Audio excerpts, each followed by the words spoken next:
How are we doing, guys? It's Luke here of SimBoxx. Delighted this evening to be joined by Haaris Khan, undefeated boxing prospect. Haaris, welcome to the SimBoxx channel. First time I've had the pleasure of interviewing you, so welcome to the channel. First things first, how are you? Yeah, very well, thanks. Thanks for having me on. No problem at all. Thanks for your time. We are here to discuss the exciting eight-man heist tournament from GBM Sports. We'll get to that later. You've entered into that tournament, but seeing as though this is the first time we've had the opportunity to speak, I'd like to go back to the beginning with Haaris Khan. Where did the Haaris Khan boxing story begin? What was your first intro into the sport of boxing? Well, I just started like everyone else, just went up to the local gym. I come from a bit of a boxing family, to be fair. My grandfather was a pro and his brother helped train me and stuff like that. But I originally went into the gym around 8 years old and I had my first fight at 10. Very nice. So at what point there, with having that boxing background with your granddad and everything, did you think, this is something I want to pursue? When did it become more than just a hobby? It's bizarre, I've trained in a lot of different sports and stuff, but I always had in my head that I wanted to be a boxer. And, my dad would always have on the old boxing DVDs and stuff. We'd watch all the classics. And yeah, I just stuck to boxing. That was my thing in my head. I wasn't even that outstanding when I was younger, but that was always my thing. So obviously, being a Welshman, is it football? Is it rugby in the household? Rugby, to be fair, was in our household. Did you ever turn your hand to rugby? Did you ever give that a go? Oh yeah, I played for years rugby. It wasn't too bad either. So yeah, we'll diverse here a little bit, and we'll go from a bit of a tangent. When people say boxing is the toughest sport in the world, the hardest sport in the world, how does it compare to rugby in your opinion? Having a mix of both domains, you dabbled in both. Is boxing truly the toughest sport in the world? Yeah, the pressure of boxing and having only to rely on yourself. As I say, you can't pass the ball, can you, in boxing? That's it. And So that's the main thing. You can't rely on the other people. of course, it's just you in there at the end of the day. Now, in those early days, starting off in the gym, of course, you got your family to look up to. There'll be inspirations. But who was the boxing idols in the early part of Haaris Khan's boxing journey? Oh, I gotta say, it was like everybody else, the Muhammad Ali books, looking on the Muhammad Ali tapes. As I got older, I really liked diving into like some of the old fighters and going a bit deeper. But as you start, Muhammad Ali's always the man, isn't he? Of course. So if we ever come down to the debate of Muhammad Ali or Mike Tyson, you're firmly on the side of Muhammad Ali in that debate. I don't think there's much of a debate there. We'll save that argument for another time. Now let's move on in the boxing journey. You become an amateur, a very good amateur, a lot of experience. Tell us a little bit about your amateur boxing career. It took you all the way to the Commonwealth Games. Yeah, yeah, in the end. But it wasn't plain sailing at the beginning. To be fair, I started at 10. I think I won my first few, but I was not great. Like I wasn't bad, but I'd win a few, maybe lose one, win a few, lose one. Didn't really pick up too many like Welsh or national titles in my first years. And then when I got to about 16, 17, the penny dropped and started picking up national titles. And as a senior, then I won them all as a senior. And then I got onto the Welsh boxing team. I'm not sure if you know, but we have a program in Wales where it's similar to the GB squad, where you live there Monday to Thursday. And I got onto that full time. And I think that brought me on a long way in the amateur game, after picking up the senior titles. Of course. Now, just to pick up on the point you made there, you said at around 15, 16, the penny dropped and you noticed a sustained change. Yeah. What was that penny drop moment? Can you remember exactly? Can you put your finger on exactly what it was where you thought, this needs to change here, and you kind of you take it more serious? Was there a particular win? What was it that made you think this is different now? I'm good at this. You know what it was? It wasn't. I always like really lived it. Like my uncle used to pick me up before school. He used to go on runs. I used to train afterwards and all that. And that was just a fight on club shows. But it must have been a confidence thing because I think I entered the NABCs and I got to the final of it one year, the national one. And then I thought to myself, I'm good enough to mix it with all these top boys that you think are above you. Hmm. And then once you've beaten a good few boys, then you're at that level, and then you get the confidence to settle into it. Ah, interesting, interesting. Let's skip to the Commonwealth Games. You Yeah. come up against a good fighter, Lewis Richardson, who's turned pro himself recently. He's forging his own path in the pro game. Take us to the Commonwealth Games. It's after the Olympics, it's one of the peak moments in an amateur boxer's career to compete at that tournament. So, what was that whole experience like? Even though you didn't medal, you didn't go the way you planned, but still a hell of an experience, I'm sure. Yeah, it was brilliant experience. I enjoyed my time the Boxing Wales program. Some of their memories were amazing, and we went to a lot of tournaments beforehand to qualify for the Commonwealth Games and stuff. And just going to the Commonwealth Games and getting there, I really thought I was on for a medal there.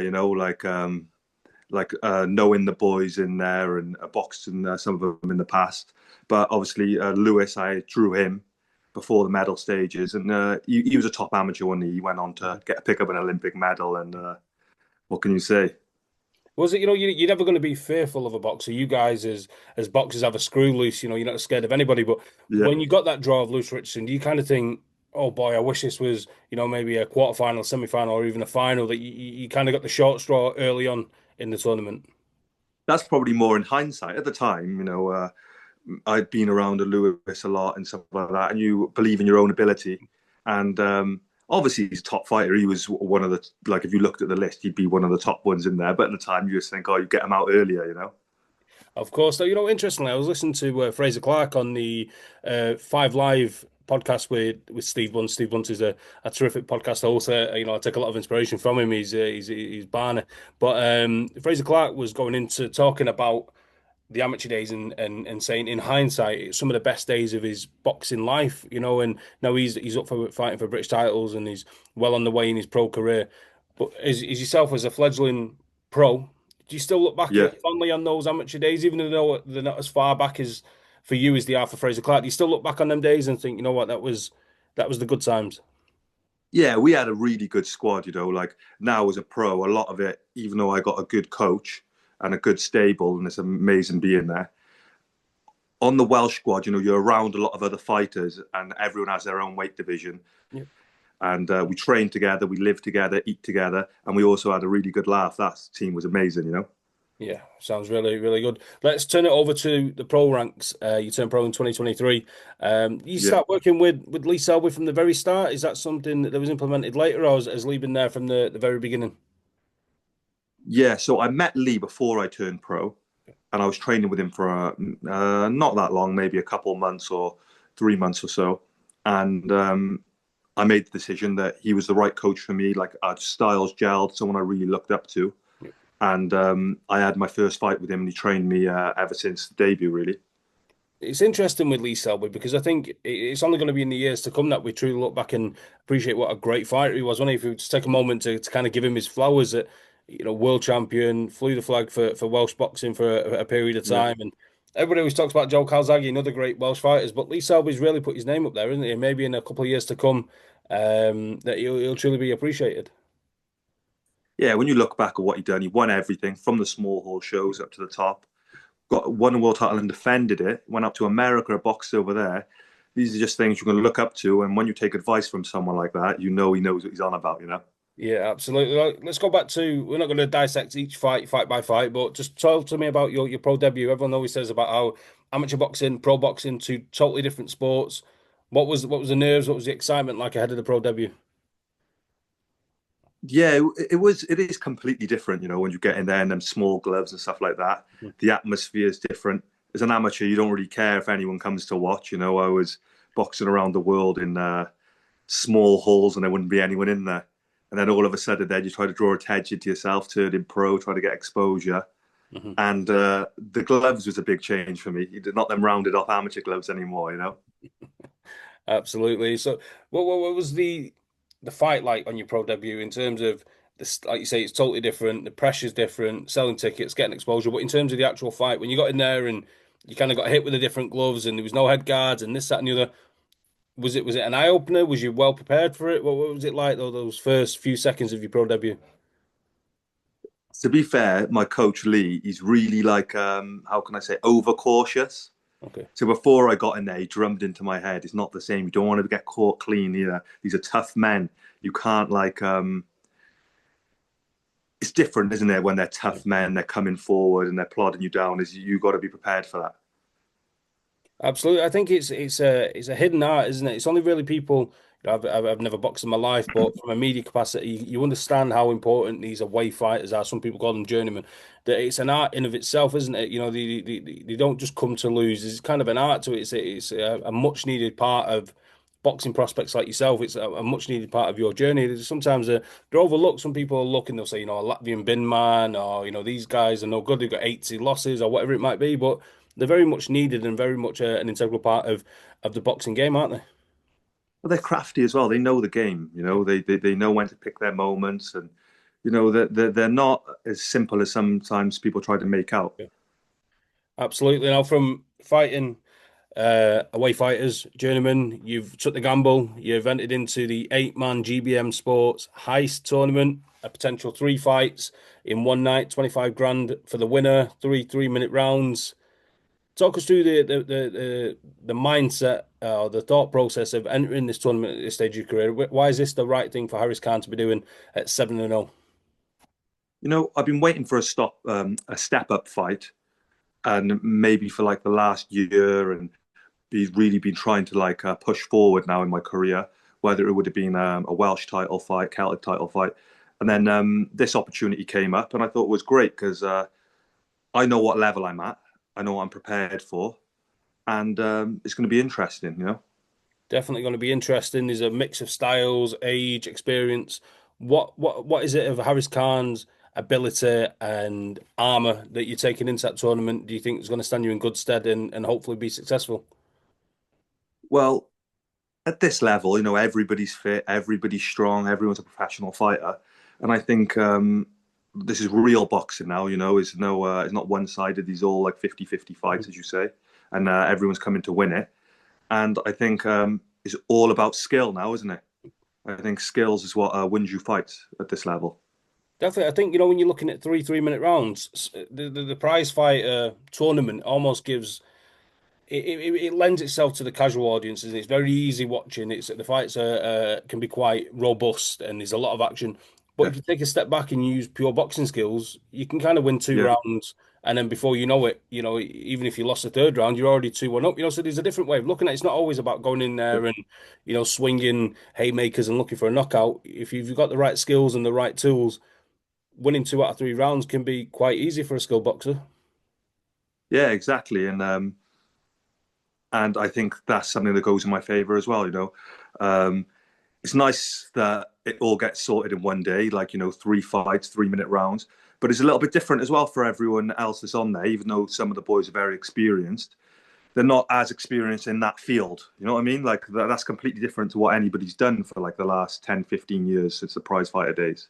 Yeah, absolutely. Do you look at any of the opponents? Do you have any knowledge of some of the guys that are in there, Jermaine Brown and Steve Woodall and some of the other prospects that are on the show? Do you have any knowledge of the fighters, or do you kind of leave that to Lee and the team to kind of formulate a plan?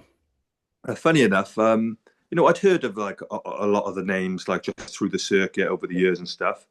But I've had a little look, like just watching fights and not even having my eye on them. So I knew how some of them fought. But today I went over Lee's house. We sat down and we just went through all the fighters, just had a look, and just it didn't really dissect it too much. You never know what the draw is going to Hmm. be and when they're going to do the draw and stuff. But we did have. I had a look through all of them today, to be fair. Have you sat down with Lee and kind of discussed how you might tailor training for, potentially having a 3 3-minute round fight and then a second and potentially a third, how that would work and the time in between the fights, but if you're successful, that you'll go through the rounds. Have you sat down with Lee and kind of tailored training to that, if that makes sense? That you're not training for a 4, a 6, an 8, or a 10 rounder. It's just going to potentially, you're definitely fighting one 3 3-minute round fight. Yeah. It could be another second and third fight after that. Yeah. Since we got the news, the train just changed completely. Well, I got tailored to this, and we just sparring is being shorter and sharper, and having breaks after 3 rounds, and then going back again. Just to try and emulate as much as possible. Absolutely. Now we're not going to look past the heist tournament, but what is the career goals, ambitions of Haaris Khan? Do you set yourself targets that you might want to win, as you say, Welsh, Celtic titles, potential British titles, and beyond? Do you have those goals in mind? Yeah, yeah. Since the beginning, I've looked up to Lee and what he done from the ground going up and winning every title going up. That's what I want to do. I want to push on for titles and make the most of my abilities because I know I got them. Absolutely. No, it'd be interesting to get your point of view on this. I was speaking to Troy Williamson earlier on this evening, and he's at the complete opposite end of his career than yourself. He's been there, done it with British titles and whatnot, and he's Yeah. probably coming towards the end of his career. You're just starting off, and I asked him, does he? And I'll ask you the same question: is British boxing in crisis at the minute with the influx of Saudi money, the big events going over there? Are we losing Saturday night main events, not necessarily pay-per-view fights, but Saturday night main events where you might get opportunities for fighters like yourselves on these undercards? Are we losing those middle ground fights, do you think? There's definitely been a shift, I've noticed. Like there was even further back, there were shows all the time, even midweek shows and stuff like that. And that's good at the early stages of your career to build yourself up and pick up these domestic fights and people fighting each other. But obviously at the top, there's different opportunities, and I want to make it to the top and cash in on some of them opportunities in Saudi as well. So I think that's good as well. Yeah, absolutely. He kind of, like I say, even though you're at different points of your careers, he kind of had the same outlook that if you're good enough, the opportunities will come. So it's interesting to see what's your thoughts on the whole Riyadh season events. The monster cards at times, aren't they? Some really, really good fights and fights like Batabi and Bivol, we thought we was never going to get. Fury Usyk, we thought we never was going to get, and now we've got them twice. Are you a big fan of what's going on with Riyadh season? Yeah, just as a boxing fan, because I am a big boxing fan, I've really been enjoying the shows. But I was listening to another podcast where I heard people saying all of these shows are so stacked that each individual fight could be a main event. Yeah. So I think from a business perspective, they are losing out on a lot of main events or consistent shows. Yeah, absolutely. I think people are starting to see now that it's kind of plateauing, isn't it? That we started off with that great event where we had Wilder on one side of the main event, Joshua on the other, and we had all Yeah. these the great fight. Bivol was fighting Lyndon Arthur on the card, and now they're still great cards, but they're not as good as what they was at the start. So I think, as you say, from a business point of view, that's only it's logically got to happen, hasn't it? Yeah, and I didn't think of it like that until I heard somebody say it. So I'm just repeating what they said. So, veering away from yourself for a second, I'd like to get your opinion on a couple of things going on in the boxing world at the minute. In and around your weight class, the great Terence Bud Crawford, he moved up. He beat Saul Canelo Alvarez for the undisputed super middleweight world titles, in which he became a three-weight undisputed world champion. A historic event, a historic moment for Bud Crawford. I'm sure you, like the rest of us, was very impressed with his victory over Canelo. Yeah, I didn't think he was going to win, to be honest with you, and I'll admit that. But he's It's got to good be that up you've there. been so honest because there's so many after timers that were like, no, no, I knew he was going to do it. I knew he was going to do it. Yeah, it's hard to say, and it's Canelo's great. It's hard to say that he's going to go up all them weight classes and win. And back in the day, weight classes mattered, but he's flying up them, and he made easy work of it, really, didn't he? And yeah, I was very surprised by it. Do you think Canelo, being the man that he is, the pride, the ego that he has, that he'll go looking for that rematch, or do you think he'll kind of wipe his mouth, move on, and think, I don't want no part of that. These other big fights for me, with Riyadh season, 168, 175, whatever he wants to do.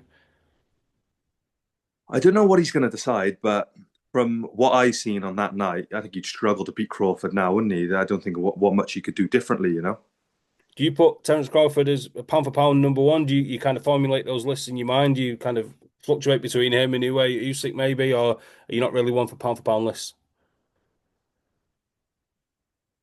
I'm a bit biased because I just watched that a couple of weeks ago, and it always happens. And then when Usyk fights, everyone's like Usyk's pound for pound number one. I'm But guilty of that myself. Recency yeah, bias. Yeah. but then at the same time, Crawford got to be pound for pound up there with the greats ever, isn't he? With his achievements, undisputed. Was he three-time world champion? Yeah. Undisputed, yeah. So that takes some beating. So he's he's got to be top one, if not top two, haven't he? Out of him, Usyk or Inoue as well is up there, but Inoue, I struggle with that weight category because I don't really know many of the opponents. Yeah, it's interesting. Certainly, three very, very, very talented fighters. Moving on to another fight that's going to drum up a lot of interest. Certainly on this side of the Atlantic in the UK, we've got Chris Eubank Jr., Conor Benn. The first fight was epic. The family rivalry. I bought completely into it. I'm not going to lie. It's the whole WWE aspect to it. I actually filmed the Chris Eubank Jr. egging Conor Benn at the first press conference. I was about 3 rows back. It's the most viewed clip I've ever put on SimBoxx, so I owe a lot to that event. But did you buy into it? Was you a fan? Are you a fan? Are you looking forward to the rematch? Once I watched the fight, I was really entertained by it. But when you see how many like world class fighters there are in the world, and obviously he wasn't a world title fight or anything like that, I kind of had that in the back of my mind. But the boys, they went for it, didn't they? And they gave the fans everything they wanted, and you can't hate on that, can you? No, it's like you say, it's a brilliant event. If I was to push you for a prediction there, you repeat or revenge with Eubank Jr. and Conor Ben too. Same again, or do you think Ben gets his revenge? I'm Team Eubank, man. Good man, Harris. It's been an absolute pleasure to speak to you and welcome you onto the channel for the first time. Is there anything you'd like to add before we close out? No, that's everything. We covered everything. Good man. Well, I appreciate your time. Would love to get you back on the channel in the future. I wish you the very best of luck with the Heist 8-man tournament, guys. Check it out on GBM Sports, live on DAZN. It's coming up. It's going to be very exciting. Haaris Khan, thank you for your time this evening. Thank you.